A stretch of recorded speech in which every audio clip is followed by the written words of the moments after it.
I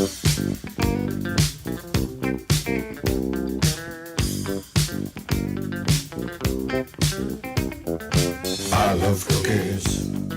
I love cookies. I love cookies. I love cookies. Did you get your wood delivered? That's a weird thing for someone to say. No, I was like, what's he talking about? This is Cookies, a basketball podcast. Oh, Yeah, is it? Yeah, and I'm Ben Detrick, back in the saddle on that old town road. Jordan Redaelli is here, back. Yeah, what's up? It's nice to. It's okay to see you. It's very well. Very good to see the person to my left. It's good to see you too, Jordan. It's me, Andrew Kuo. Wow, finally the team reunited for the first time as a trio in damn near a month. No, we did one when we week, got back, dude. What's man. wrong with you? We just missed one. I came back. All right, the fine. team We was did one. back together. We did one. We did like one though in the last month. That's true. One in the last month. Oh, one in a month. Okay, I see what you're getting at, but you're still wrong. I'm saying this feels like playoff cookies. That's all I'm saying. Jordan, on the last cookies, we were debating what you were making with the wood delivery. Can you enlighten us? It's pretty boring. I'm making drum machine shelves. We called it. Yep. We called it. Well, it could have only been a couple things, right? Because you have a New York City sized apartment. Yes. So we were figuring you probably needed storage for those sick drum machines you've been acquiring lately. Return of Coconuts. Mm-hmm. And we figured you needed extra storage. Well, it's correct. It was you said drum machines, I said synthesizers. We were in agreement though it was music related, and now we have validation of that theory. It is, and any leftover wood that I had delivered will be going toward a hoka shelf that I'm going to make. Oh, I feel like every house should have a hoka shelf. Yes. Well, we all have Hoka shelves, but they can all be bigger. I mean, there's no Hoka shelf big enough. For all the hokas that one can They're have. they're chunky, so you gotta. That's right. They need support. They take up a lot of room. There's a lot of I-beams. What's your thickest wood? 2 C's, please. Thank you. Well, it's good to have you back, Jordan. It's good to be back. What's going on? Wait. I gotta ask Andrew something. I heard a rumor that you went to a themed bar. Can you tell me more about this themed bar? So there's this musician named Eric Clapton you may have heard of in Japan. Sick. Those tiny ass bars that only seat like 5, 6, 7 people. Went to one dedicated to him called Slowhand.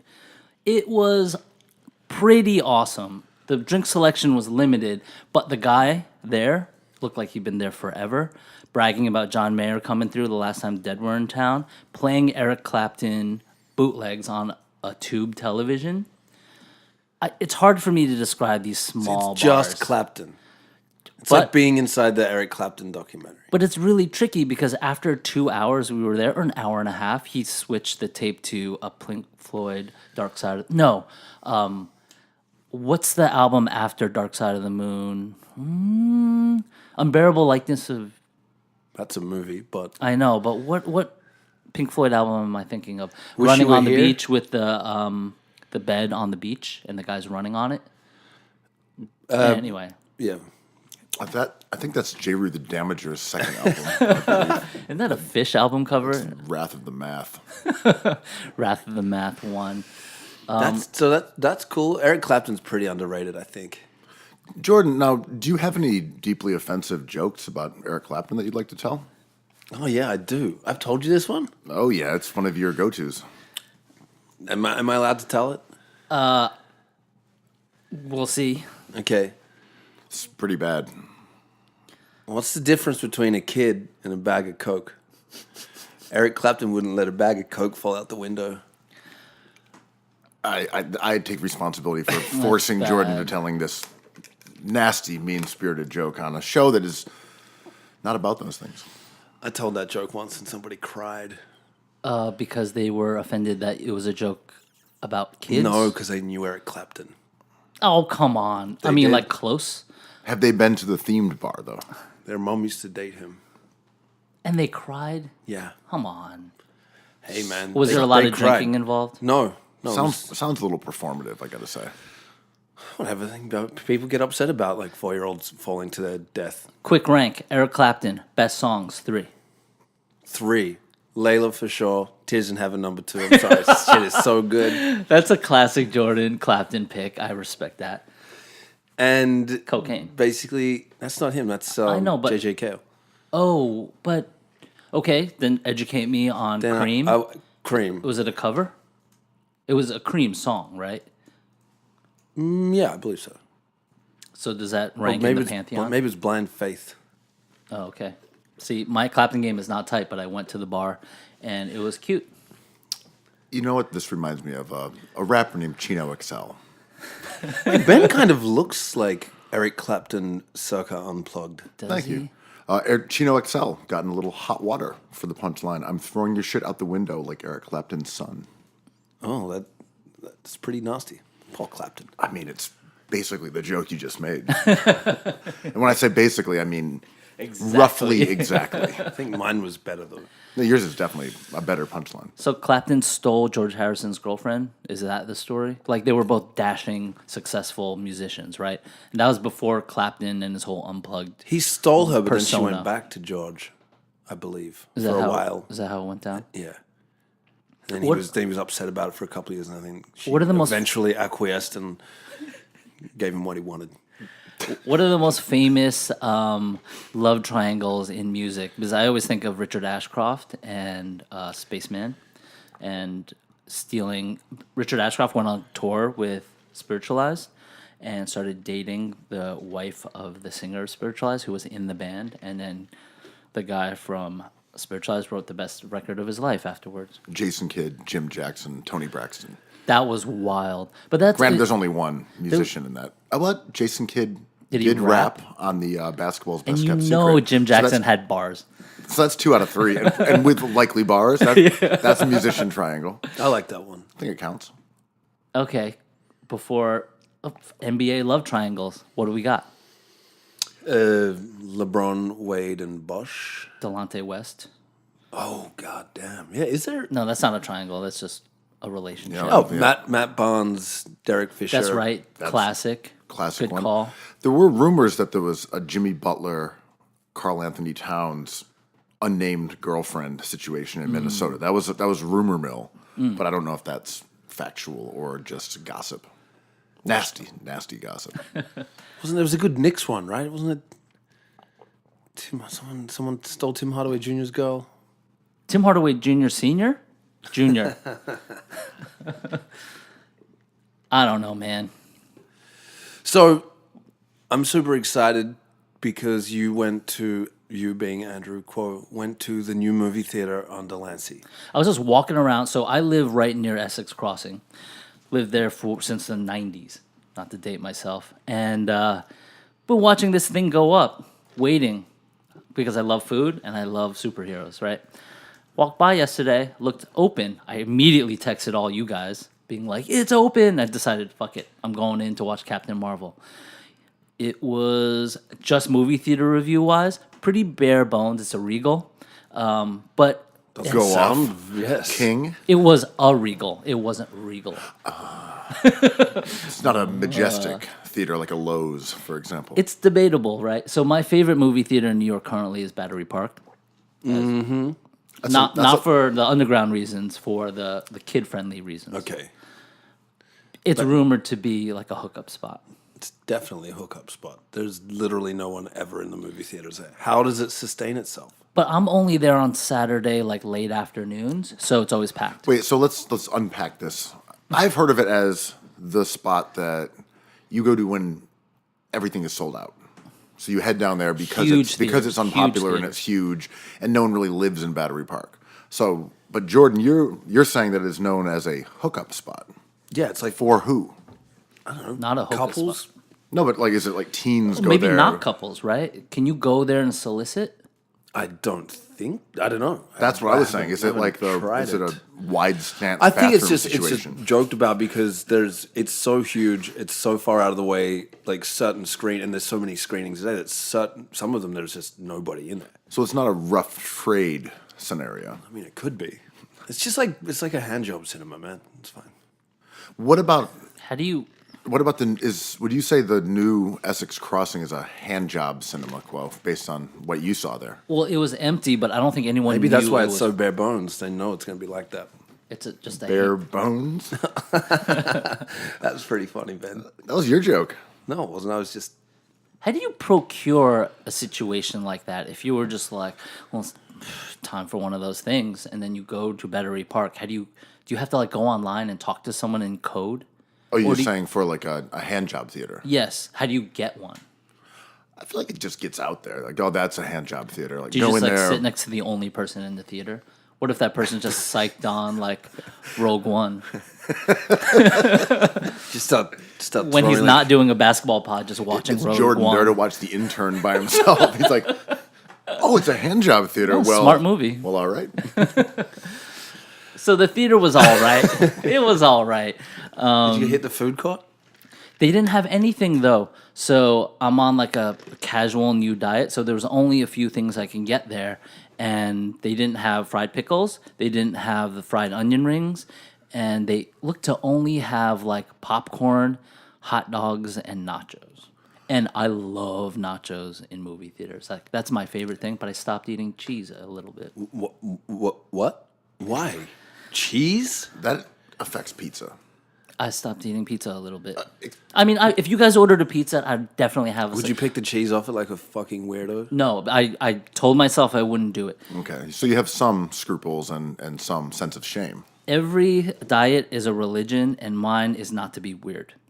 I'm not going to eat that much of that thing, but if it shows up and I'm around homies like yourselves, I'll slam a couple slices of pizza. It's all good. So, why do you like movie theater nachos so much?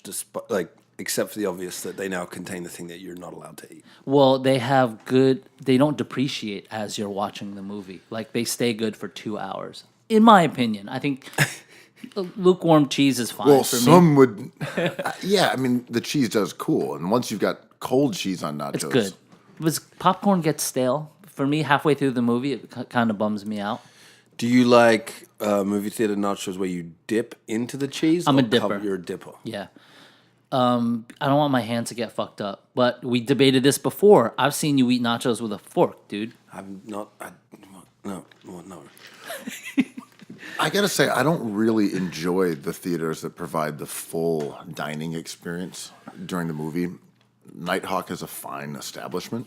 I haven't been to Alamo Draft It's House. fine as well. But seriously, get the fuck out of my way. I'm trying to watch a movie. I like the alcohol. The having a beer. At Oh, the yeah, there's a theater bar is here, is yeah. nice, but yeah, when they're coming out with little tater tots and sandwiches and hunching down like little Igor dudes going through the aisles giving you your food. I'm like, this is. You don't need to do both. Just have a dinner and then go to a movie. You don't have to combine them. Why does the movie experience have to satisfy all of your... Because come on, man, it's so. I can't stand that when there's waiters in a movie When there's theater. chicken bones hanging out Dude, while you're watching it's like being a Men in Black? teenager and like your friend's mom is like lingering and like dropping chicken wings and like picking them. But back they have a up. way to around that, right? You buzz them and then they come through, Yeah, right? but think of what it does for HJ possibilities. Just totally shuts them down. Or, anyway. Oh, But like, this is weird. I like to look at my food when I eat it. I'm really psyched on that. So looking at a movie in the dark and eating in the dark, kind of a bummer to me. Also very expensive, right? Like you'll probably do like a chicken sandwich, fries, and a beer, and that'll be like $30. It's like $30, right? I like that we cover every Applebee's new prices. massive development in New York. It's like, okay, this one, Essex Crossing. Prior to that, we're going to talk about the big Dubai on the Hudson. Gentrification, boys. So you, as a resident of the Lower East Side, you're in favor of Essex Crossing. You like what's happening there. I am, and I have a weird take on gentrification where I don't think that is. I think there was demand, there was a developer, and then he did their thing. They did their thing. It changes the neighborhood drastically. Where Essex Crossing is now was like a diner and a liquor store for like 10 years. But time lurches on, and I get older, and fuck it. It's there now. Fair enough. And it's cool to watch movies there, even though it's not as good as Battery Park for a movie watching experience only. And I like the food at Battery Park because you cross the way and you get all these like Brookfield places to eat. And Essex Crossing is going to be awesome, but it's not there yet. What does Essex Crossing add to the indigenous food options of the neighborhood? It's probably going to be annoying, right? It's probably going to be your standard. I love food halls. I'm down for them, but not all food halls are good. Down for food halls, Andrew Kuo. We talked about this on the last cookies. I think it's like Pathetic. maybe, perhaps, but I'm a Knicks fan too, so.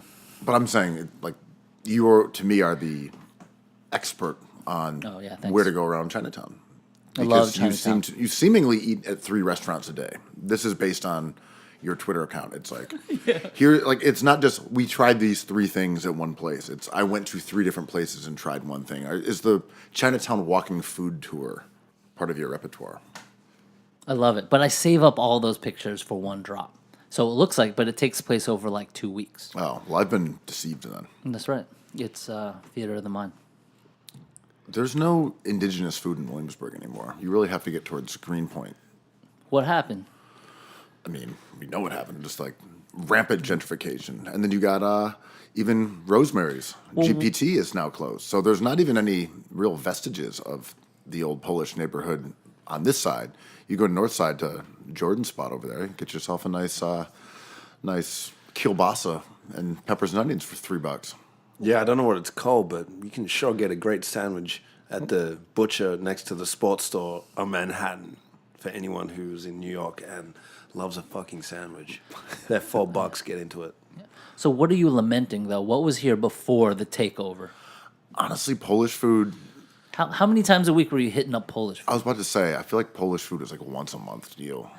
It's like just permutations. Save of the potatoes. diners. We don't go to diners anymore, man. I mean, Polish food specifically was cabbage, potatoes, pork, maybe some beets, and it was just kind of wheel them into different combinations, pancakes. like how Pizza Hut has to keep unveiling different stuffed crusts and cheese, and it's like, man, there's only 6 ingredients. I just gotta like keep running it back at you. Well, isn't it funny how time fucks with our mind? Because this new movie theater opens on Essex Street, and everyone's just like, oh, Sunshine, that's the old school spot. But I remember when Sunshine got there, everyone was mad at Sunshine, being like, what is this new thing going up in our hallowed neighborhood?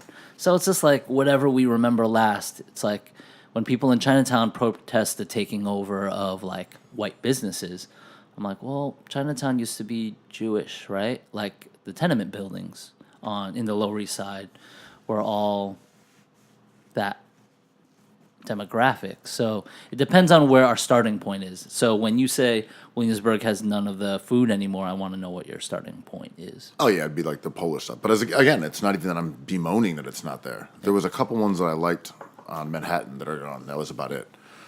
I was out in your neck of the woods, Jordan, not that long ago. Yes. Just to grab some lunch, and I realized I was near your house, but that you were probably already at work. So Yeah. Or putting up shelves. Don't bother him, man. But I went to, there was a good Mexican place out there. You've got some good little Mexican spots. Yeah, out there's there tons of in Mexican Bushwick. spots out there in Bushwick. It's pretty good. Although, I don't love Mexican food. I do. Explain yourself. What do you mean? Yeah, defend this position. I just don't particularly like it. I like the meat, but all the tortillas and I claim I don't like the delivery systems for the Mexican food. it's totally fair, but I think I've decided in the last few years that Mexican food has the highest ceiling of any food at all. I think we talked about the sweet, sour, salty, crunchy, hot, cold, soft, all in one bite. It's awesome. It's the best food. Spicy. What about umami? It has all of that stuff. Okay, just checking. Avocado boys. I will, however, admit that my favorite taco is like a hard shell taco with Hells iceberg yeah. lettuce. Hells like yeah. the shitty like mom taco. That's my version of favorite Mexican. But the delivery systems for Mexican food, you could have a torta, for example. You could have a semita. You know, I mean, it doesn't need to be tortilla based. It could also be a roll. Yeah, but what if it was noodle based? Whoa, Mexican noodle-based food? Yes. I'm down for this, man. Fried, boiled, what are we talking? I'm talking like basically like al pastor pasta. I would eat the shit out of that. Let's give it a go next time. Is it going to be gross or delicious? It's going to be gross.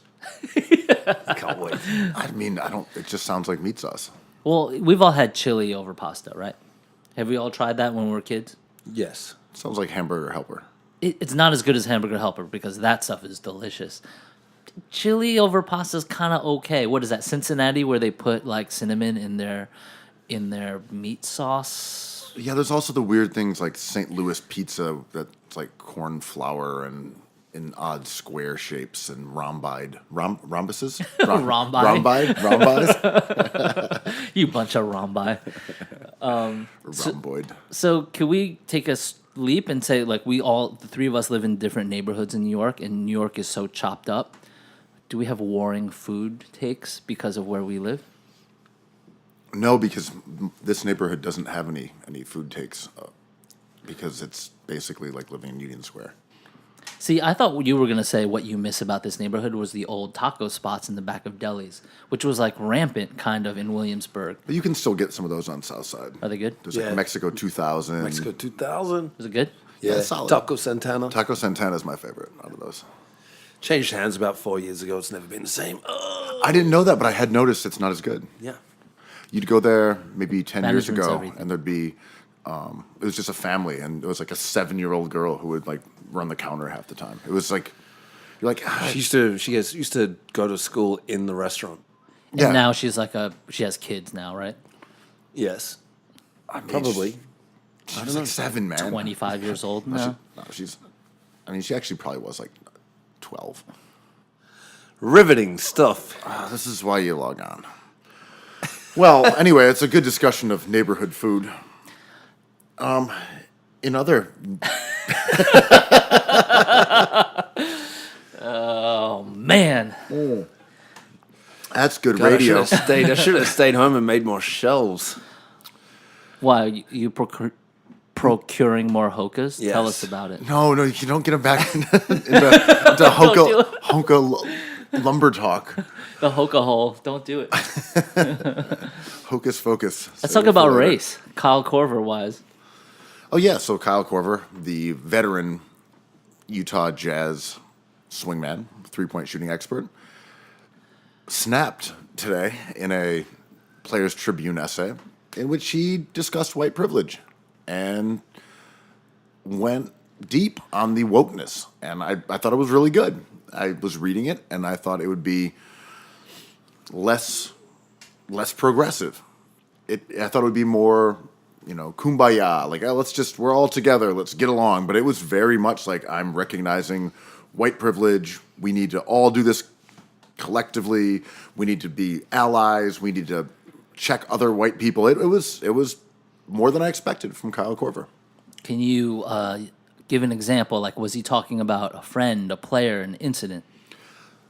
So the lead to the story is his response to Thabo Sefolosha's arrest and injury at the hands of the NYPD outside of the nightclub One Oak, where Kuo went looking for blood. I literally went there the next day looking for evidence, and I saw a little bit of blood, I think. Or am I making that up? You're making that up. Okay, I think I told you I didn't see it. Yeah, I didn't see it. But now... yeah, I saw it. Yeah, it was blood everywhere. So anyway, that was a stabbing of Nick legend Chris Copeland, I believe, was that incident. And also Pero Antich was there, maybe arrested, maybe not. But not hit in the legs. Right. So Thabo ended up having a broken leg as a result of his encounter with the NYPD. And Kyle Korver discusses that situation and his own response to it, which, despite being friends with Thabo and knowing how intelligent and worldly and what a great guy Thabo was, his response was, wow, Thabo did something wrong. How did that happen to Thabo? And he got caught up with the wrong scene. Right? Exactly. Why was he out there? What had he done to almost to deserve this? Yeah. What did you incident? say? Yeah. And then he kind of checked himself after Thabo was exonerated, and then a similar situation with Westbrook because Korver plays for the Jazz, and Westbrook had an incident with the fans, and he said his immediate response was that Westbrook gets into it with people, and again he felt sort of dirty in both these situations where he was like, wait, I was judging what had happened based on that wouldn't happen to me. And that caused him to take a deep dive on his own sense of white privilege. It's a good read. But again, for a white athlete to write something that's it's long. He explains really how he felt and where he went wrong, and then really pushes people for self-examination and really says, I'm drawing a line in the sand. Like, I'm on this side of it. I'm not here for quibbling or, both-sidery. Yeah. Both-sidery. I've heard of this phenomenon of both-sidery, also known as fence-sittery. He's not in on fence-sittery. He's not a fence-sitterer. Well, I think, it's a conversation. I'm glad we're having it. Of course, we always have to say that. And then we can get into the meat of it. And, I always think of Bill Simmons' ginormous book about, the history of basketball and him rewriting the Hall of Fame. And right off at the jump, he's like, basketball is about race. And because I'm a newly worldly guy, if jet lag existed, I'd be really tired, but I'm not because I came from different countries. It's literally a week and a half ago. It's still fucked up. It's crazy. I feel terrible. That's just fake food poisoning. There's no food poisoning. That's why I said fake food poisoning. Okay, true. But when you leave, I grew up in New York and stayed around the Northeast my whole life. And when you leave this country, I feel like the race stuff it takes different forms in different countries. But when you come back to America, it's such a distinct story of our whole thing. And what Korver is talking about is kind of great, right? Because every time we scout players, every time we compare old players and new players in different eras, the second conversation is always race and how you perceive them and how we compare white players to other white players. And we don't compare them to Keith Van Horn, who's everybody. But I think the article is whoever's the first to do it will always be congratulated for it. So Korver took that mantle. Someone was going to write that eventually. Someone was going to write the mental illness one, and it was DeMar DeRozan or Kevin Love, so he will have been the person on record to talk about it. But are there examples in the NBA where you see people pushing back against the narrative of maybe covert racial prejudice, not racism, but prejudice? Of just the way we frame things and upending that without being rewarded through just an essay, basically congratulating himself for being woke, right? Respect to Kyle Korver, right? No, I don't think it's as cynical as he was I'm woke. Let me get it out there for you guys to heap me with praise. I think it did come from a totally genuine place, and the way 100. He seems like a great guy, and at the same time, he's in a point in his career where he doesn't really have stakes in terms of what it could do to him and his relationship with a team or fans or whatever. He's shooting his shot at the end of his career.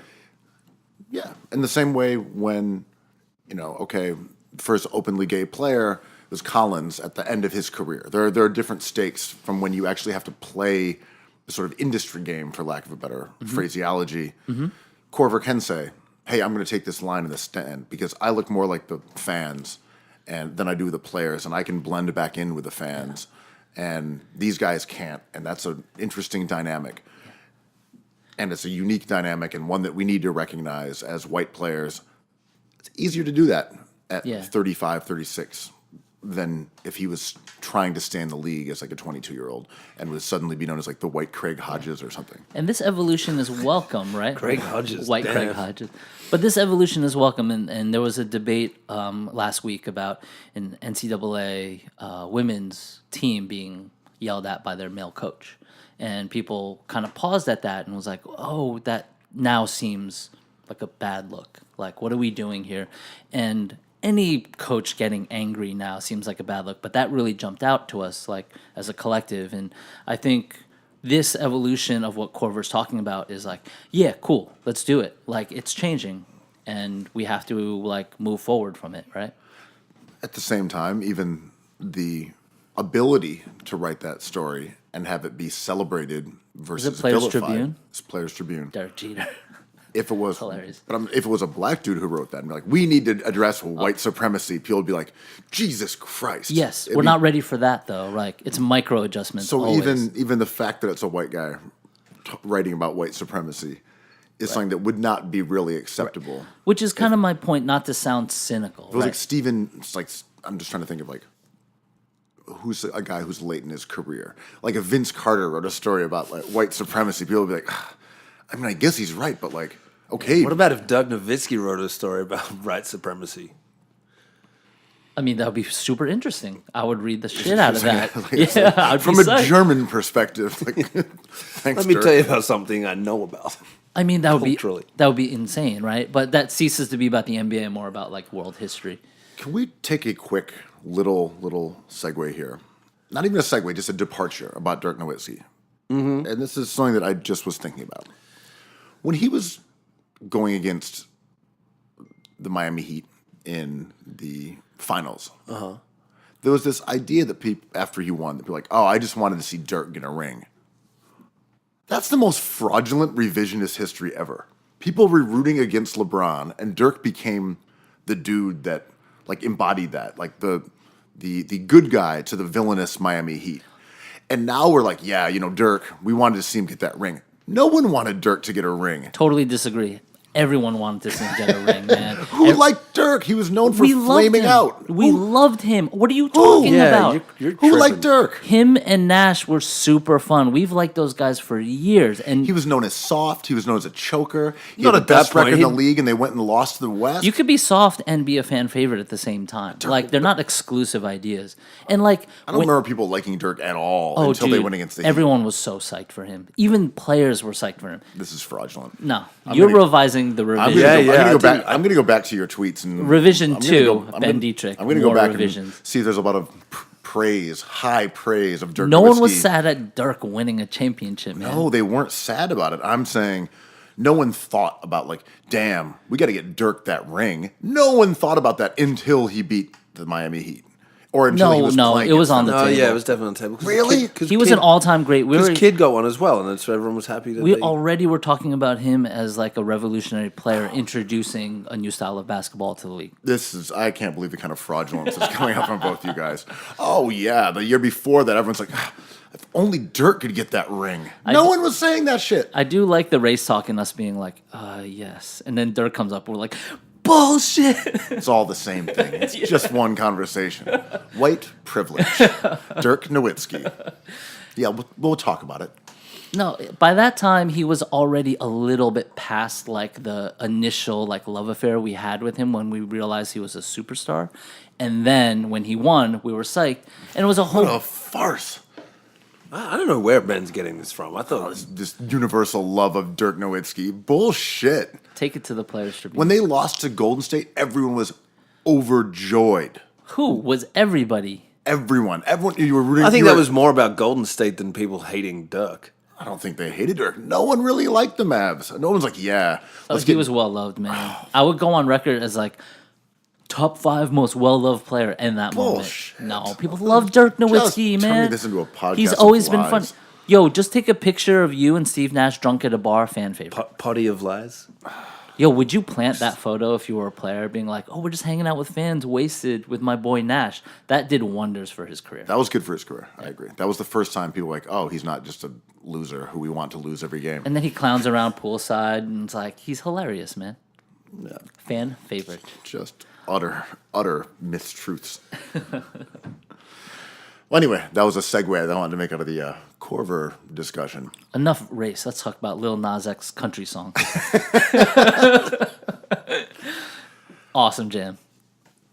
Jordan, as the country western expert, Yes. do you think that Lil Nas X's Old Town Road fits your strict and authoritarian definition of a country record? No, it is not a country record. Wow. Just because it talks about horses and like saddlebags and shit doesn't make it country. What makes a country's record? What country? Doesn't it have to be like an acoustic guitar in there somewhere? And I mean, country rap has been around for decades now, and those are country records. What, like Bubba Sparks? 2001, I believe. Nelly? That was Nelly- like 2004. Nelly Tim McGraw. Dude, that was a long time ago. It's 2019. Yeah, so what, you think it's a country song, Ben? Well, the remix was with Billy Ray Cyrus, so like, yeah, it's a country song. Billy Ray Cyrus went off. He did go off. It's a good verse. He got bars. I kind of wish they'd give him like 40 bars. He might get him now. Just let him just like ride out on the end of it. Is he okay with his daughter now? They're always feuding. Like he disapproves and approves. Are they cool? I mean, well, who wrote the line about like the Fendi sports bra? Was that Billy Ray? Was it Lil Nas X? Was it Miley? Who put that line in? I'm putting that on Billy Ray. I'm going to hazard a guess that he didn't write any of his own lyrics for that song. That's fine. Do you think he wrote Achy Breaky Heart, though? Probably not. Yeah, I have no idea. Where's- But the song became a thing. It went from kind of marinating apparently since December, since before that, as kind of a internet-y record. Then it started emerging on Spotify charts, and the Lil Nas X had a little sort of gamed the system as people have. He's an internet savant a He little bit. knew what he was doing. He knew that it was easier to break into charts with a country song than it would be with a rap song. Smart. Yeah. Shoot threes if no one can shoot threes. Exactly. He went metrics. Yeah. He went I love Sean it. Marks and the Yeah. Brooklyn Nets metrics. And then he ended up with a hit. And then all of a sudden, you had this viral sensation. You had all these NBA players showing up to games wearing cowboy hats. And it was Awesome. like all anyone could talk about this last week was Old Town Road. Does Jimmy Butler consider it a country song? Because he is a wine and country music aficionado. I don't know. We should find out. I mean, if I would assume he would. But he also seems like a contrarian. So he'd probably be He is a "Nah, not contrarian, country." right? Should we go to a Sixers Nets game and just shout at him from the stands Until we get an answer. until we get an answer? Answer me, damn it. It doesn't have enough banjos. Okay. Jimmy Butler has spoken. I watched the ACMs yesterday, the Country Music Awards, and there was some rapping on it. Not Luke Combs, I forgot his name now. I'm just a tourist in this whole world, but like my buddy took me to a Luke Combs concert a few months ago, and it was incredible. It was a really like kind of woke experience for me because I feel like as a fan of like 90s music, like rap and indie rock, like rap has done us well, especially Southern rap. I'm thankful for that. Indie rock has like totally let us down. And it's nice to see like what I thought in 2019 indie rock would be, kind of like residing in country, which is like cool hooks, good songwriting about like sadness and beer, and having a huge audience that like I'm down for. Jordan, is there a concert that you can recall that was in a genre that you don't really know anything about, but was still an incredible experience visually? Visually. Or just or emotionally, experientially, whatever, however you want to say it. I did go to a concert a while back of Buffy St. Marie, who was a folk singer in the 60s and 70s. And I turned up to her show. What I didn't know is that the 10 years prior to the show, she had been writing children's songs for TV shows. And it was a concert of these stupid children's songs. And I enjoyed it quite a lot. What was the audience like? Were they old people? Old.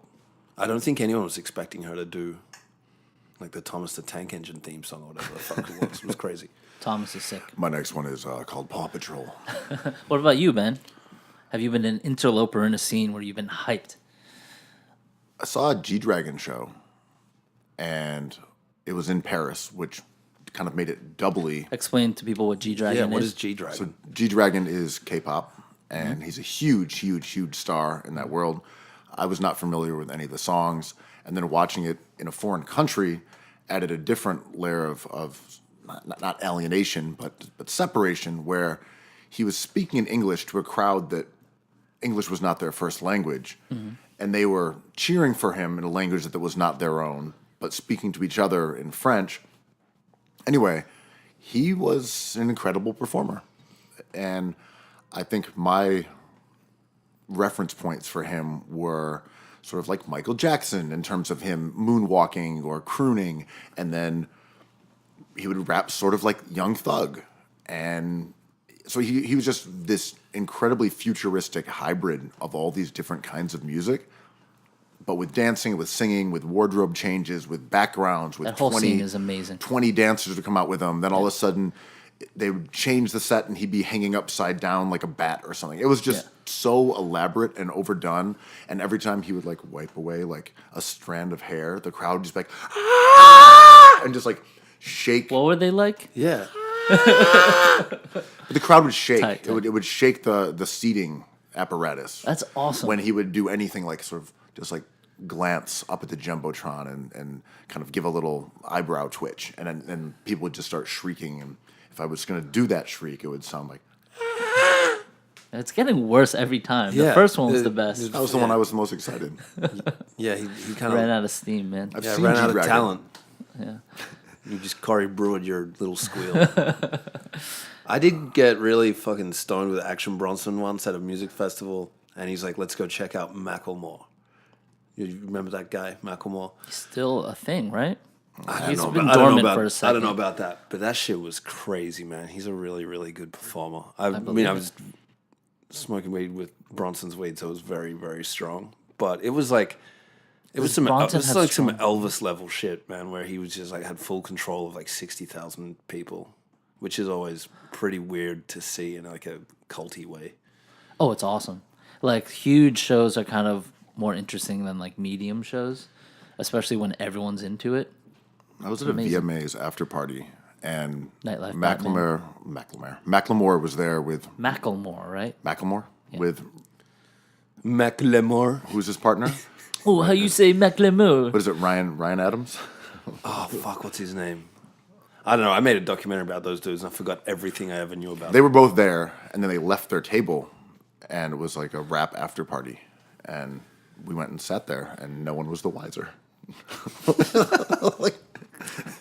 Which is kind of like New York nightlife in a I just nutshell. went there, kind of like started pouring some drinks from All of the a stuff sudden, that- Chris Webber was sitting next to me, and we were just chilling. Or like Busta Rhymes walked by and kind of like gestured if he wanted some tequila, and he didn't. You know, Yeah. that's- But I don't even think Macklemore drinks. He's like a recovering addict, so I don't even Classic. know why they'd given him a bunch of bottles. Anyway, But that's okay. So not to go back, but like that was my initial skepticism with Kyle Korver. He's like Macklemoring this whole thing, you know. But he's not. He's like, this is truth. Whatever. This is how we're evolving. but right, it goes back to the sort of double-edged sword that we were saying about before. Like, of course, it's a white guy who's getting credit for breaking Yeah. racial barriers and talking about white privilege in the NBA. And it's Yeah. like black dudes, like, man, we've been trying to tell you guys this since like Bill Russell joined Yeah. in the league. This is a thought I had after seeing Captain Marvel yesterday at this new theater, which was fun enough. But it was Annette Bening and Brie Larson, and I was like, Annette Bening should have been Captain Marvel, and Brie Larson should have been the scientist. You know, it would have been cool if it was like just flipped it a little bit, like pushed it slightly outer. And what is your review on Brie Larson's running for the first 45 minutes in that movie? Well, you were in my head. Well, I'm glad for that because, you know, on a previous Cookies, you'd mentioned her maybe not Cruise-esque running style did her no favors for the first half of that movie. And I did notice it because there was a ton of running, man. Dude, why would you not? A lot of running. If she's gonna be fucking running, why wouldn't you do a screen test with her running? Like, or just have her learn to fly sooner, so you didn't have to put up with an hour of her running in like a weird green suit with a She short, ran bumpy so that legs. she could fly. There's My some, favorite- some saying there. I thought that movie got a solid Elton Brand, which was like a C. But like, I think at the end, the funniest part was, you know, you wait for like the little vignette to, you know, tease the next movie, which is Avengers Endgame. And she shows up in the vignette and she's like, "Where's Nick Fury?" It cuts and it says in like Helvetica, being like, "Captain Marvel will appear in the next Avengers movie, Endgame." I'm like, no shit. What are we doing here for the last 3 hours? I thought you were going to segue deftly with a Elton Brand superpowers forward. No kink shaming, man. No. I don't shame kinks. No shaming. None of it. We won't have that on the show. Is Jared Solinger available for the playoff run? I mean, there's some big-bodied guys out there who need a little loving. Thickness. Your man Roy Hibbert. Like, could the Sixers find him in time? He might be a little too tall. I'm thinking Yeah, you want more like 6'8". Big Baby Davis. Maybe you can make a 9-footer. Yeah. can't really jump. Like Elton Brand, late stage career. You're looking for a replicant. No, Elton. Enough players that look like you. No more players that remind you of you. Elton, I can see your phone. You're texting Corliss Williamson. Like, I can see you doing it, man. No, I'm not. I'm looking for a guard. It says Corliss. There's one. Anthony Bennett is not good. Put down the phone. NBA news. Other than Kyle Great Korver beat. My favorite- really bringing things together like Lil Nas X. Finally. Korver, the leader we've always wanted. We live in a racial utopia now, thanks to those two kings. Speaking of two kings, This is my favorite debate of the year. we'll let you intro this, but there's been a little lightweight friction between Paul Pierce, legendary Boston Celtic, and From the Beantown. Washington Wizard, Yeah. and Los Angeles Clipper, and Dwyane Wade, another Cavalier mercenary legend. Cavalier, Bull, and sometimes member of the Miami Heat. But what happened, Kuo? So Wade, he's taking his ceremonial year to congratulate himself on 3 championships, which is That he single-handedly won. by himself. Put his team on his back, and Shaq's a big boy. But we're happy for it. Whatever. No shaming. No shaming. No ever. And on air, I think at halftime of a show, maybe a game last Thursday, Michelle Beadle poses the question to her co-host Paul Pierce: who had the better career, Dwyane Wade, who are celebrating, or you? It's a great setup. Yeah. And oh my God, Beadle got him. But So what happened? So Paul Pierce stumbled into this bear trap. and he had to be aware of it, but thankfully he said he himself was better than Dwyane Wade and laid out to, in my opinion, a great support for it, which was when you put great players around other players, like when he got Ray Allen and Kevin Garnett, he won a championship. And he's like, you give me the players Wade got, and I would have his resume. And of course, the internet, those players being the Heatles, LeBron and Bosh, and a depreciated Shaq, but still Shaq in the first championship. So it led to a lot of internet ire towards Paul Pierce and celebrating Dwyane Wade and Michelle Beadle for being a great ad-libber, the best ad-libber since Young Jeezy, maybe. Ooh, that's rough. Yeah, she was amazing. Too bad. She's great. She's fantastic. But and everyone on the internet seemed to immediately take Dwyane Wade's side. And just casually thinking about it, it's not as clear as you think. Like, empirically, probably it's going to be Wade. But Paul Pierce had the best point. I think Wade, peak Wade, prior to the injuries that started slowing him down, Filthy. definitely better than peak Pierce. Overall, though, if you kind of look at their complete resumes, like they're pretty similar. Pretty similar. I just think, yeah, Wade, like circa like 05 to like 08, was just ridiculously good. And he was better than Pierce was at any point. But Pierce was good for a long time. And Very much so. he's right. He was playing with Antoine Walker and Walter McCarty and like the Rick Pitino version of the Celtics. That was not playing with Shaq or LeBron or Chris Bosh. But he also had seasons playing with 2 other And he Hall won. of Fame. And he was won, great. And he Yeah. won. Yeah. Which But is, not really, man. He also lost a lot with that team. but also Wade. I mean, the Heat got beat too. I mean, right, the Heat won 2. They won they beat the Yeah. Spurs, they beat They were OKC. supposed mean- to win dozens. I mean, if you really wanted a tiebreaker, Dwyane Wade married Gabrielle Union, and Paul Pierce got stabbed and shit himself. So obviously Paul Pierce wins.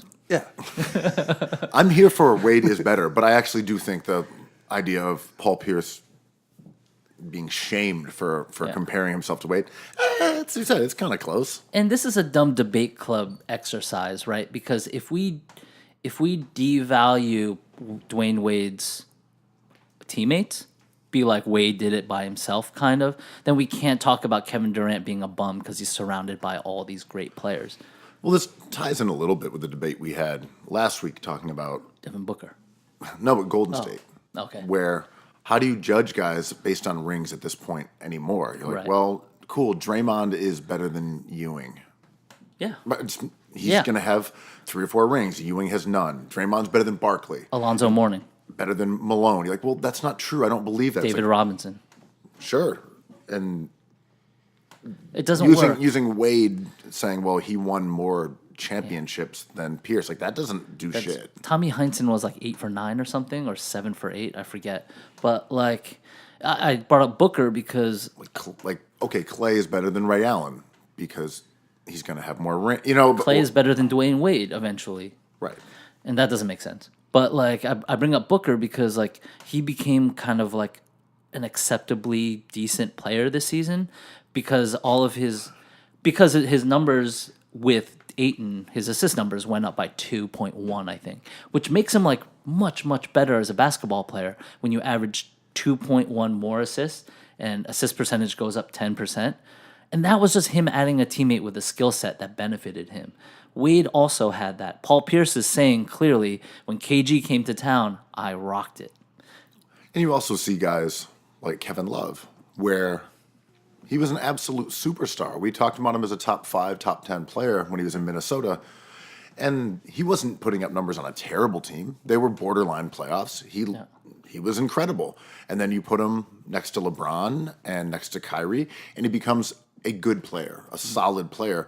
Maybe the real Kevin Love was somewhere between those two. You know, he was a guy who was a star, but maybe not one that could win you a championship as your best player. Was he better than sort of a guy who stood in the corner and took a bunch of corner threes in a Ryan Anderson type role? Of course. And it's funny when we look back and when KG finally wins that championship with Paul Pierce, he screams, anything is possible, right? And I think immediately we thought it was about like, oh, if you stick to like hard work, you know, you can win a championship. But in hindsight, I read it as like, I could be traded to a team with 2 other stars in their prime, in my prime, anything is possible. Like the winning was a byproduct of what he was talking about. I heard a rumor that line was actually written by Adidas. Amazing. It was very similar to, I think, their catchphrase at the time was like, nothing is impossible. Yeah. And, impossible is nothing. And he was meant to yell that at the end awesome. of winning because they knew that they were going to win. That's a Mira Sorvino stuff. Yeah, they read the wrong thing. Right.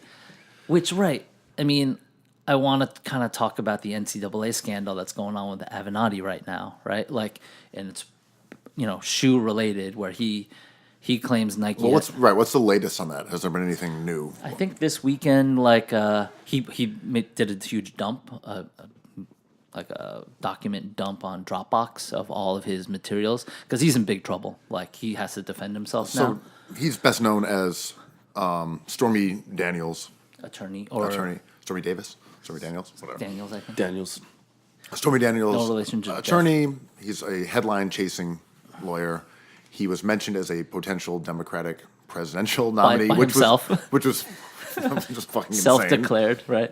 But now he's in a lot of trouble for more or less attempting to extort Nike, and he jumped on the phone trying to get them to throw over like 10, 20 million bucks because he had something on them. And as it turned out, they have a lot of lawyers and they're litigious, and they were recording him. Yes, and he was just like, here's what I had on them, and I wasn't trying to do that, and there's reason for us to believe like they're the problem, not me, which is gross. But whatever, I don't want to talk about Avenatti, but it kind of like confirmed what we knew about this whole process. It's like allegedly Nike had played players like DeAndre Ayton to go to Arizona, and a list of 100 players who Nike paid the players, not the universities, to go to the universities to do it. And it's interesting, right? Because when I listen to the Paul Pierce debate, it's like, this is the simulation.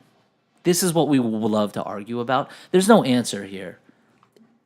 Paul, you know, we can argue endlessly about who's better, Paul Pierce or Dwyane Wade. And we love that. And we don't want to get to the nitty-gritty of it because that would be no fun. And Avenatti is like exposing this part of the NCAA that like we kind of all knew, but that's been the lack of outrage or even interest in Avenatti's Dropbox. Yeah. His big dump was that everyone's like, Paul I Pierce can't related. believe some of these players are getting some cash from a sneaker company or boosters or whatever. And everyone's Yeah. like, I just don't care. We don't care. Give me some shit that I don't know. Yeah, and we want DeAndre Ayton to go to Arizona, and we want Zion to go to the one and done bus factory. It's like it's sort of like yesterday was weird because it was WrestleMania, and on my phone I got amazingly 3 invites to 3 different WrestleMania parties, which blew my mind because I don't understand that thing. But I think those people who invited me would turn around and be like, I don't know why you watch NCAA basketball. Well, Jordan, I would say you were the wrestling advocate amongst this trio, and you've gone out and watched it in Queens. I wrote a story about it without really understanding it too well. But why is there a swelling of interest in pro wrestling now or over the last couple of years? I do not know. Okay. Speculate. Okay, well, yeah, I was going to. Thank you. I think it's maybe some of the like farm leagues, I guess, like NXT and what's the other one called? I can't remember the name of the other one. I know what you're talking about, though. Some of the there's- ones I went to were like local outfits where the guys are like professional in the way of they might make $20. Yeah, they're like outside selling T-shirts with little fanny packs on. Like, Are they good completely shirts? breaking Can you get me kayfabe. some? Yeah, I have a couple that don't fit me. If you'd like them, they're Matt Riddle ones. Before he was big time, he was out at La Boom doing Oh, right, yeah, wrestling above the Saab dealership in Queens. Yeah, La Boom is, it's I think it's a nightclub in Queens. That's a right? fantastic name for a nightclub. La Boom? Come on. Yeah, I mean, there's Boom Boom Room, but La Boom takes that one-on-one. Not to bring it back to hoops. I saw that variety of I guess you'd call it underground wrestling is what the preferred nomenclature would be. But I saw it out in Bath Beach, like deep Brooklyn, almost kind of near Coney Island, out that far. And it's a weird scene because you have a few people coming in to that area from, I guess, like Manhattan or other parts of Brooklyn, but it's very much like towny New York, like deep borough, like hayseeds in a way. It was an interesting group of people. When I was in college, backyard wrestling was a big deal in Providence. Like, it was like huge, and like it would be a thing, but then you'd see the VHS videos of it, and it would just be like 40 people like killing each other. But beyond the economics part of it, and you guys are totally right, I think that's why it has been having like a moment. I think it's like a reflection of social media because through scripting, they can play out all these narratives that we've like kind of are figuring out in real time in social media. So like adding Ronda Rousey was huge, and like the narrative of like women kind of becoming more and more the face of this brand and this macho thing being taken down a notch. And yesterday was interesting because I believe, I don't know anything about this, but like a minority fighter won the belt. And he goes on, and everyone's like, oh my, this is really emotional because we've never had like a person of this color as champion. I'm sorry. Are we talking about Kyle Korver or Lil Nas X? There's a lot he of brought up groundbreaking moments this week, apparently. And he goes on, and this was the confusing thing, and maybe Jordan can help me with this. It's like he goes on media, and it's just like, this is really emotional. Like, I've worked so hard for this, and finally I can look back at all those hours and hours of toiling, and I'm on the top of the mountain, and I'm like, isn't this a script? Like, weren't you written into this thing? And is he playing that role? Obviously, a little. And he is really emotional, but is he really trying to say, sort of in the Kevin Garnett way, it's like, thank you for writing me into this championship? No, I think he's just genuinely proud of the extremely hard work that he's put in to get to a point where he's even popular enough for them to make him the champion. Like, it's a combination of, dudes go through so many different personas throughout their careers, like trying to find one that sticks. And the amount of training that they have to put in and rehearsing in these moves, and it's the physical toll it takes. And especially if you're coming up through these more underground, smaller companies, it's like being in a fucking like touring band for an entire year, So but you're is he- getting your ass kicked constantly. Is he thankful he's being rewarded for his hard I work think, by yeah, writers? that sounds right.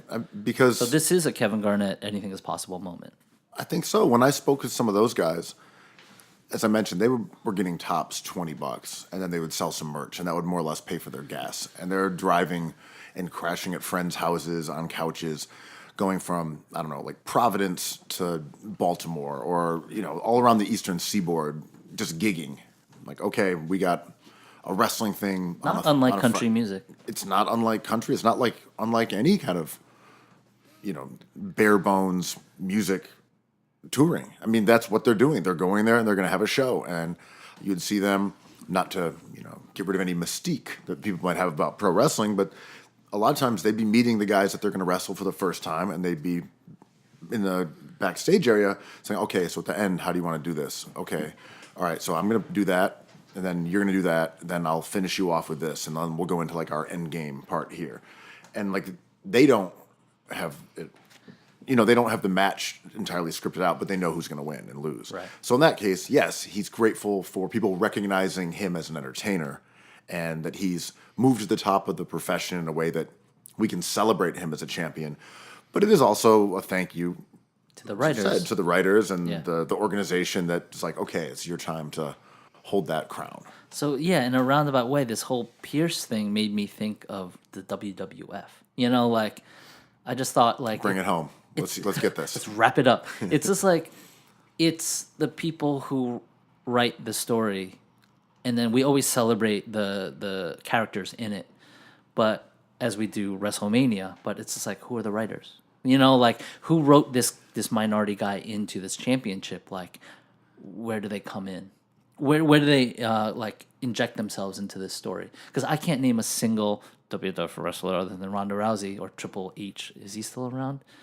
Is Hulk Hogan still around? What's happening? Yeah, Undertaker's still fighting, right?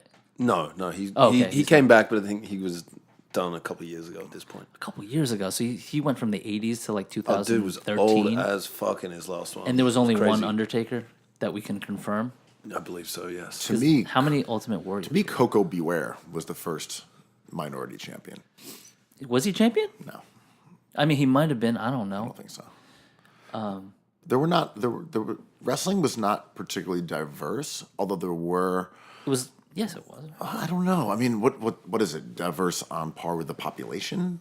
I don't know. In terms of diversity, it was one of the most diverse entertainment things we had, right? Because you had Ricky the Dragon, you had like those Japanese fighters. I'm more thinking of they're actually the champions, right? Is what we're saying. Oh yeah, it's always a blonde-haired white guy. It's like, or the dead guy. Yeah, exactly. Raceless dude. There were people representing different groups, but they were typically sort of caricatures or xenophobic. It was like, okay, this is the Iron Sheik. Yes. This is, this is the Russian. Right. Here's like the hip hop black dude. Yeah. It wasn't. Was that his actual stage name? Hip hop black dude. Yeah.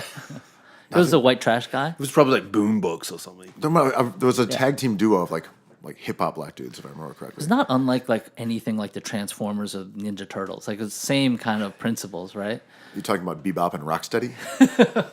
Remember those taco eating shark mutants on the tail end? Remember Teenage Mutant Ninja Turtles were a thing, and then like they had like mutant sharks was a thing, but they were like tacos instead of pizza, sort of like what we are. Sounds like Quo is missing tacos and pizza.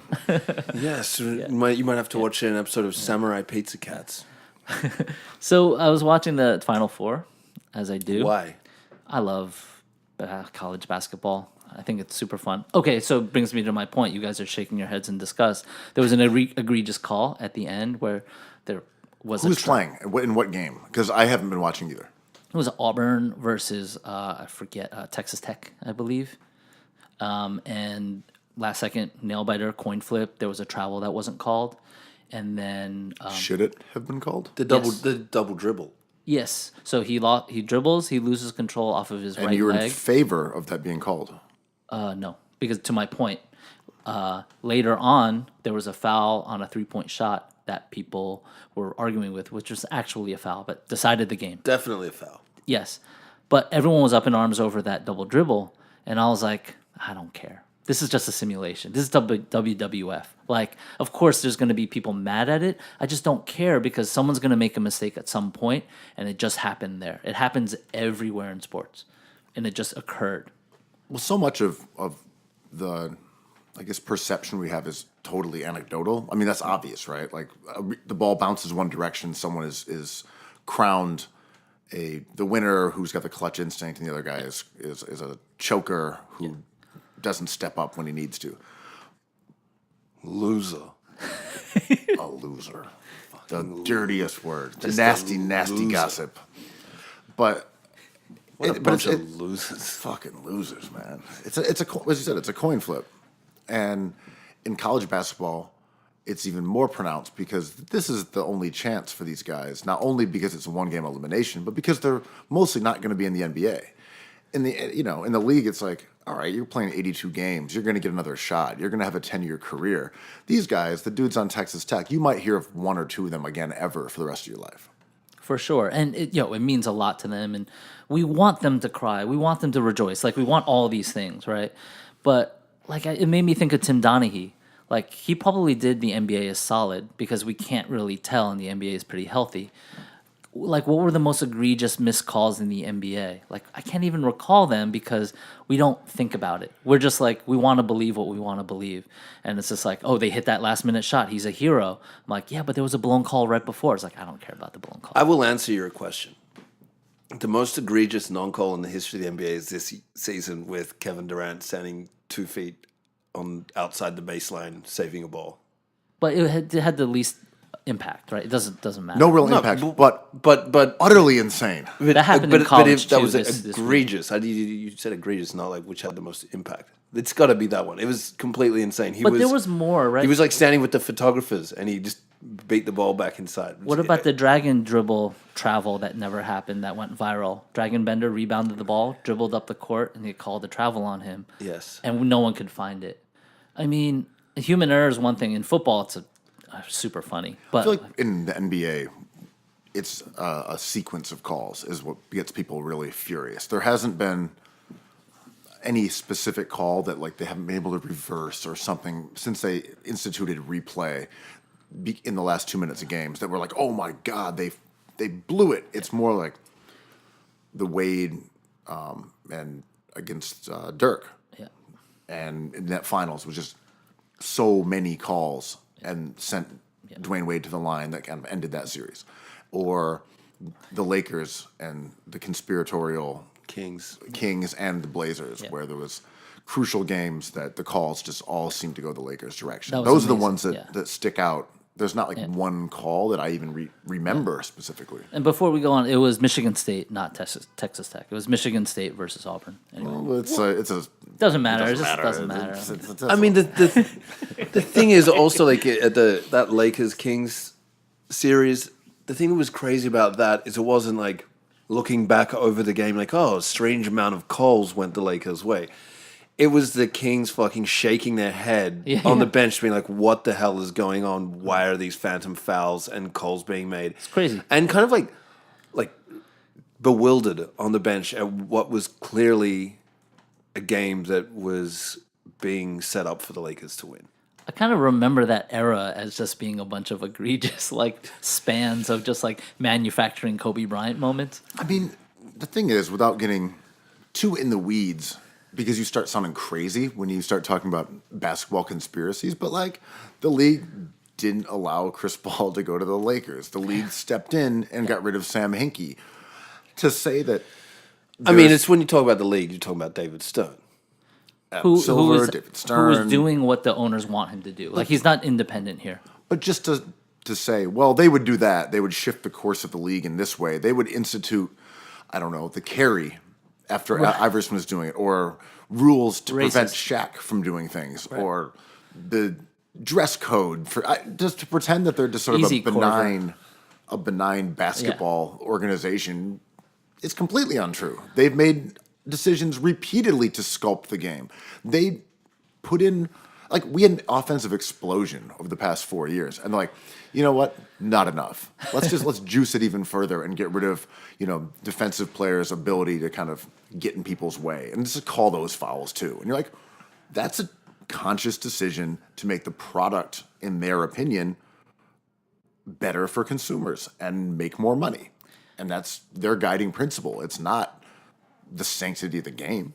And it makes me feel like I should be a WWF fan because, like, subconsciously, right, I'm prescribed to all these little things. I accept all these little things as virtuous in the NBA. Like, do you believe, like, in your heart of hearts, that the league told its officials, we need the Lakers to win this series? Yeah. Yeah. It's like, I don't, And we're but okay I'm with also it. I don't believe that, but I'm also totally open to the idea.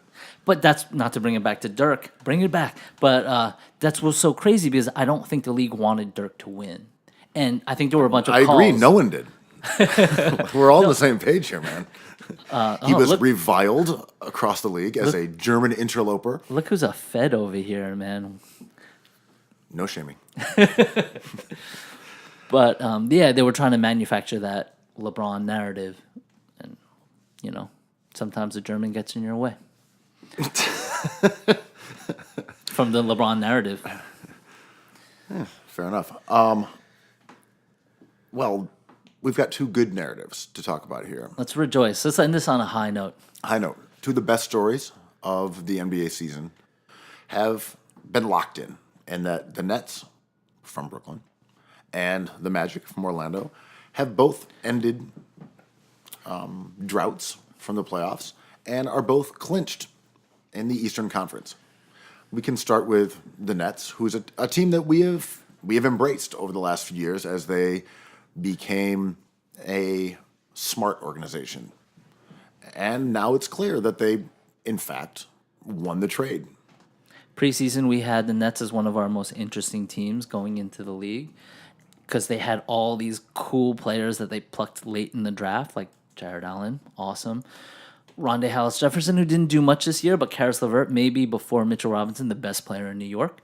And an awesome, awesome point of view, management-wise, coaching style, on-court stuff. And it came to fruition really early. Like, they looked pretty good right off the bat. I did a story for, I'm going to say, I think this was The Ringer, and I went to the facility a couple seasons ago out in Sunset Park and spoke with Coach Atkinson, a few of the players, and it was very clear that they had embraced an ethos that was similar to the Sixers with Brett Brown. It's a proven thing. You're going to get a smart coach who's understands the big picture. He's not necessarily trying to put his own thumbprint on it. Like, this is what we do. It's more an effort between the GM, Personnel. the coach, the players. Everyone seems to be on the same page. It's like, this is where we're going with this, so we're just going to do the work. Yep. And the Nets were totally in that mode. And, you know, they didn't have their picks, so it was a little different. With Philly losing, not only let them keep their picks, but get high-end talent. Nets didn't have that luxury. So they had guys like Scolo or Randy Foye around that were specifically there as, like, old heads to sort of, you know, influence the young guys towards being a professional or playing a certain way and the whole idea of team culture, which is like such a cliche at this point. And then systematically replace those players with like good young talent. Yeah, and you look at the Nets now and all those guys are gone. It's almost solely new players. And they've done a really good job. I guess the phrase that we would use now is playing the margins, I guess. And Sure. Okay, we're going to draft Kuroc. Kurucs. Yeah, no halfway Kurucs. Yeah. In the second round. Yeah. And we're going to turn him into a player who's going to be part of our playoff roster. Identifying Spencer Dinwiddie as a player you got to re-up that you're happy to spend money on and just doing it. Trading for D'Angelo Russell, who will most. Wait, he's not on the Lakers anymore? He led the Lakers to their first playoff berth under Magic Johnson and Rob Pelinka. Congratulations to Los Angeles. Half a decade of the drought, but like they got dinked on that trade. Yes, they did. But right, and it's nice to see. And my one fear with the Nets is like they're going to be good enough not to get good picks. Hopefully, they can re-sign D'Angelo. I love the idea of him and Dinwiddie together for big money on that team while Jared Allen is still cheap. Who was a little disappointing this year, to tell the truth. But I think I want to see how this smart way of assembling players and conducting business as a team plays out. Because, unfortunately, the Knicks have a top 5 pick and the Nets don't. to me, you can look at teams like Boston and Houston, Philly, Toronto, and now the Nets, and come to the conclusion that smart, attentive, thorough GMing works. It doesn't mean that you're necessarily going to win a championship. No. But it works. It means you will eventually have a good team. If you make smart decisions repeatedly, it pays off. But you can also, Presti, another guy. Smart decisions. Sometimes he's right, sometimes he's wrong. But eventually, you end up with a good team. Yeah, the sunk cost master, Presti. And if you look at the Knicks, that's the reason for skepticism, despite the fact that they might get Zion. They're going to get a top pick. They're going to have free agent money because they repeatedly make poor decisions. So it's more like you are the organization that you are. It doesn't mean that you're going to have the end result, but I guess that's all I'm saying. It's like you just become. But here's my nihilistic supposed to be. point of view of that. Like, yeah, for sure. The Knicks are the worst run franchise in the NBA. The Nets like probably top 10 good. Their net result is the same because the Knicks are going to get a good player in the draft and get one of these decent players just with money and the allure of the blue and orange, and they're going to net equal. Your Nets puns aside, I think that's one of the critiques of the NBA, right? Is that and the draft there lottery. is sort of a corporate welfare in place, and that's why when someone like Hinkie comes in and is both smart and is able to exploit the fact that you get high-end talent, you take 2.5 years and you do before you're ousted, and you still built a team that's going to win 51, 52 games. And Atkinson came from the Knicks coaching family tree, which is even like doubly stinging. But imagine if they had someone as smart as him with as much influence as him and the Knicks. And that's when it gets terrifying. And that's kind of what we see in Golden State. Right. Golden State, Houston, Philly, smart teams. Absolutely. Big markets. Yeah. And that's a really potent combination. Even Toronto a little bit. But in the NBA world, they're Sure. not a big market. Because it's also with taxes, it's cold, etc. But the Lakers aren't as dangerous because their front office hasn't proven that it's good. The Clippers might be because although they're the off-brand franchise in LA, if you've got Jerry West, you're making smart moves and you've got Microsoft. money, like that team is dangerous. This is the thing that's funny with the Nets is there's still no Nets fans. Like there was a lot of people bought those hats when they first arrived. What was it, 6 or 7 years ago? No, when's the last time you saw anyone rocking a Nets jersey or a hat At Barclays, basically. That's at Barclays or like on Bedford, some asshole with a stroller. They're just not good looking. They just we talked about this last week, and it was kind of a stretch.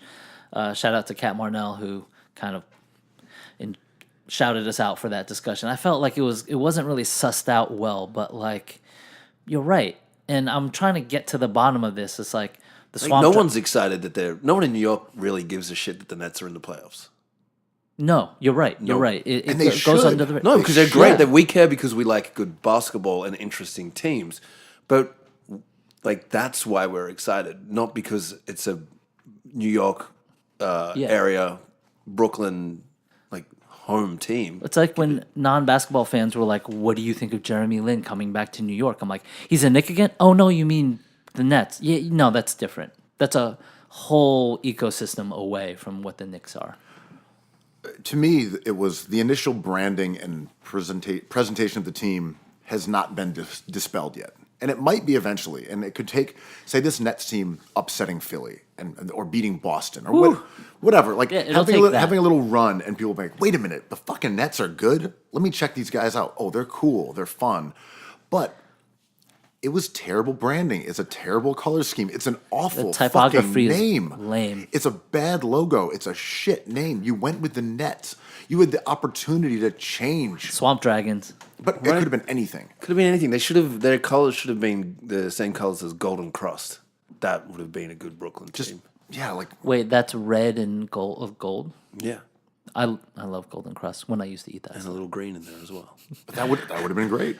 Well, the Swamp Dragons were purple and turquoise, which could have been super fun. But the Swamp Dragons are still a little too like Raptors-y. That was close to happening, though. Mighty Ducks. Yeah. No, I know. I just mean they're a little too cutesy.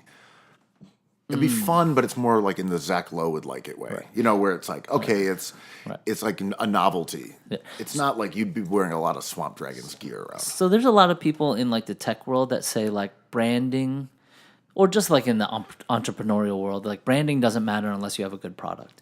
And you could say that this company doesn't have a good brand, but if they're presenting a really good product, it doesn't matter. So like when you hear a band like called Modest Mouse, you're like, what kind of name for a band is that? And then you listen to the record and be like, oh, I'm a Modest Mouse fan. Like, that's an awesome band. And you forget, right? Right. If the Nets make a run, all this discussion about why people don't like them will go out the window because people will suddenly be interested and they don't care that the color scheme is black and white and it's got a shit logo and they're called the Nets. But like, Jordo, we got into this last week. It's like, or last episode, it's like, what if Zion Williamson's name was like Joe Smith or Joe Williams? Like, Joe Smith went #1 overall. He did? He was supposed to be the next Jordan. Michael Jordan. Yes. There's no one who's the next Jordan. Redaelli.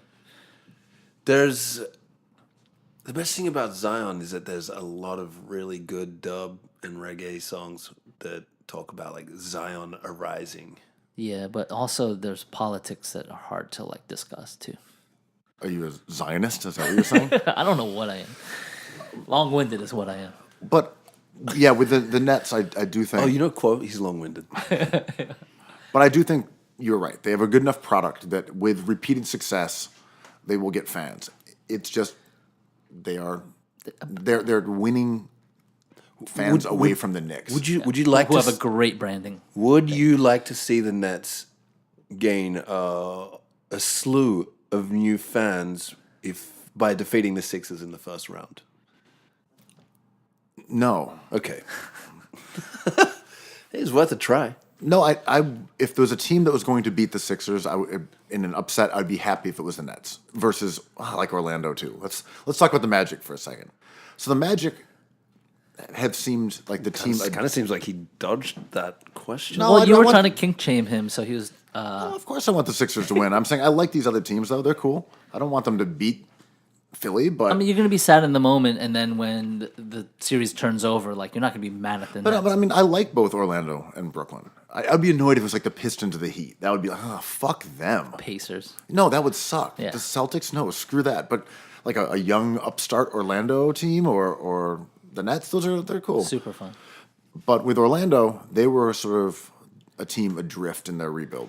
And they'd seen good players come through their system, which is sort of a testament to what we were saying before. When they had Rob Hennigan as the GM and they were dedicated to rebuilding, they made good deals. And they got Tobias Harris, I think, for J.J. Redick.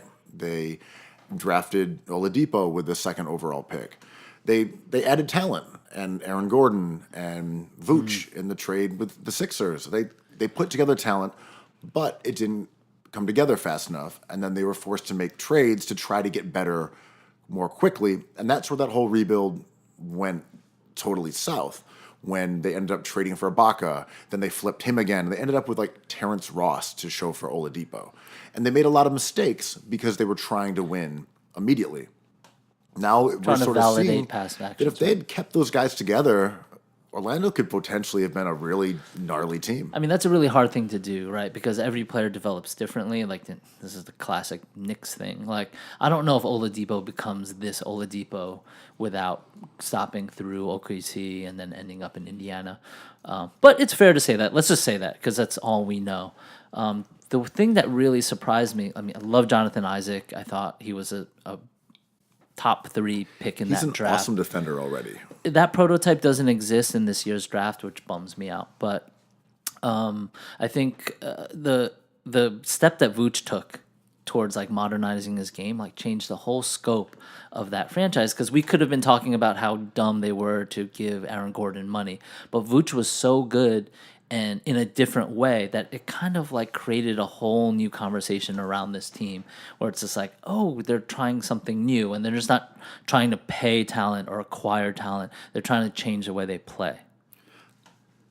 I think Frank Vogel's going to get a lot of credit for them becoming an elite defensive team, and he deserves it because he was the architect of your boy Hibbert's Big Indiana Hibbert. Pacers. Don't shame me. And they were number 1 ranked defense and gave the Heat fits in those playoffs in that era.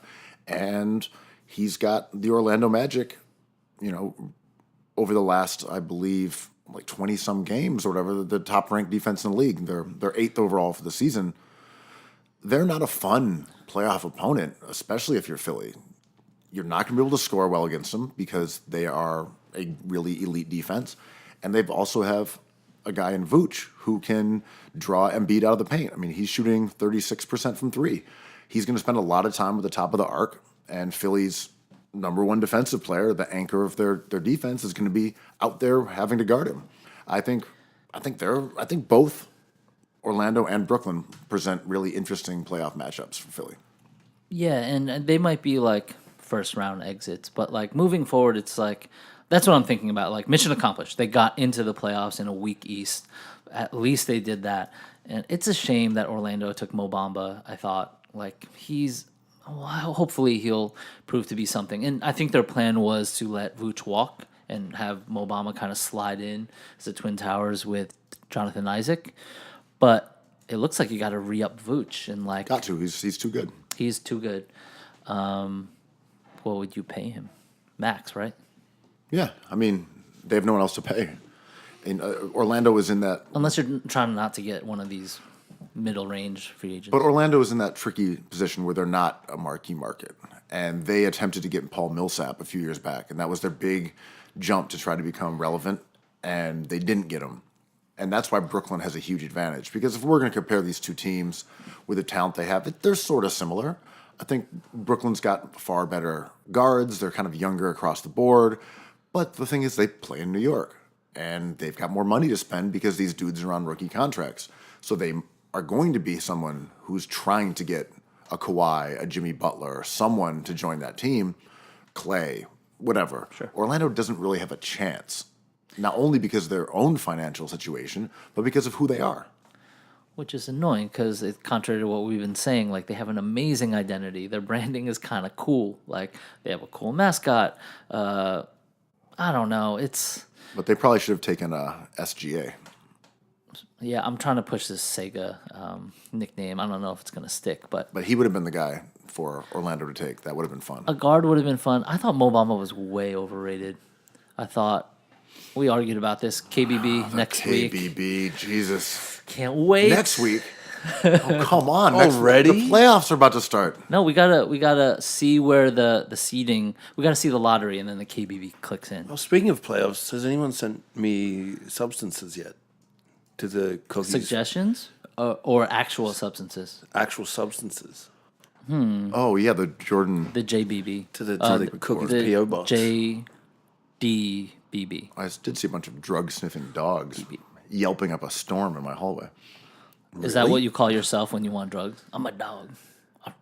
Little Boosie voice.